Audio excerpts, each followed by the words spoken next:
Oh, sige. Kasi nandito si Samuel kasama ko.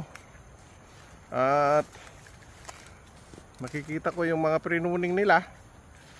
Ay kakaiba ang pagpruning. Hindi nilinis yung mga puno na mga dapo na dumikit. Ngayon na binabalikan namin. At para tanggalin kasi yan ay kasama din na kumakain ng abono yan. Ng sustansya na dapat kainin lang ng lansones. Yun yung Mount Halcon.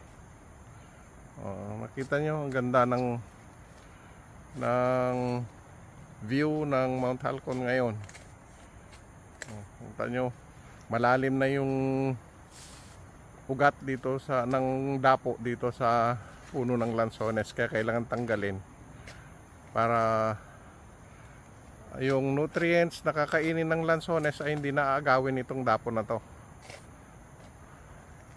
Itong dapo na ito ay salot din. Ayun, nagkaroon na siya ng ugat at yung laman, no. Kita nyo, hirap tanggalin.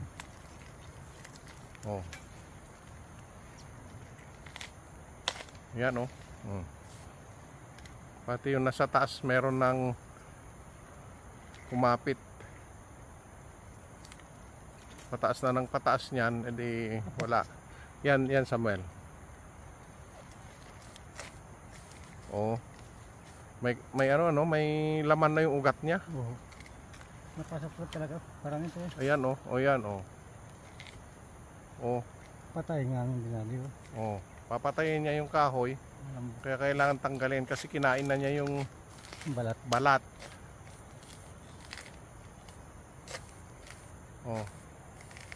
Ay, yung mga nagpruning hindi tiningnan, basta na lang maputol yung sanga. Kaya mahirap na hindi binabantayan.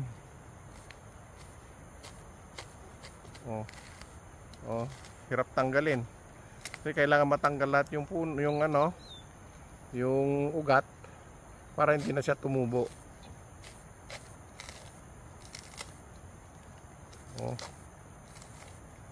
Nakikita ninyo yung mga puti na yan, ugat lahat yan, yung kumapit sa puno. Baon na naman. Bumaon na sa puno. Bumaon na doon sa balat. Kaya hirap na hirap nang tanggalin.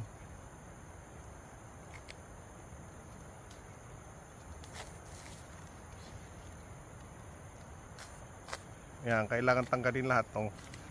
Kumapit na sa loob, binutasan na niya yung puno. At ang mangyayari itong puno na ito, magkakaroon na siya ng masisira na yung loob pag na-penetrate. Sakit. Wala na, sakit na, mamamatay na lang yung puno pag hindi na agapan. So kailangan tanggalin.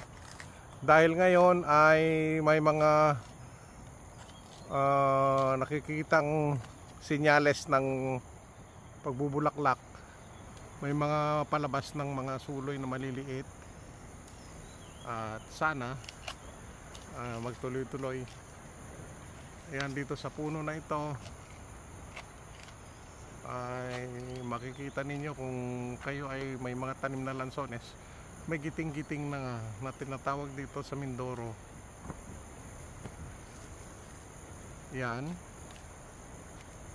Tapos nagsisimula na siyang mamulaklak muli. Kaya kailangan maalagaan ito para hindi mamatay at marami pang ibubong ilalabas. Sa ngayon, nakikita nyo, hanggang ngayon hirap si Samuel na mangtanggal dahil malalim na yung kanyang ugat. Tanggalin mo na lahat yung Samuel, yung maitim na yan. Areo. Ito. Anuhin mo lang. Magasgasan. Tuklapin mo lang. Ayun, may ugat pa. Kasi kailangan baka tumubo pa yan . Yung ugat niyan ay malalim na. Talaga may butas to. Butas na. Bukas yan ang tawag. Tamo. So kailangan mahalin ang mga tanim natin, lansones. At nang bigyan tayo ng masaraming biyaya. Ang lalim na. So ganito muna. At magsabi ka, pag good morning ka, Samuel. Good morning po. Oo. Ayan.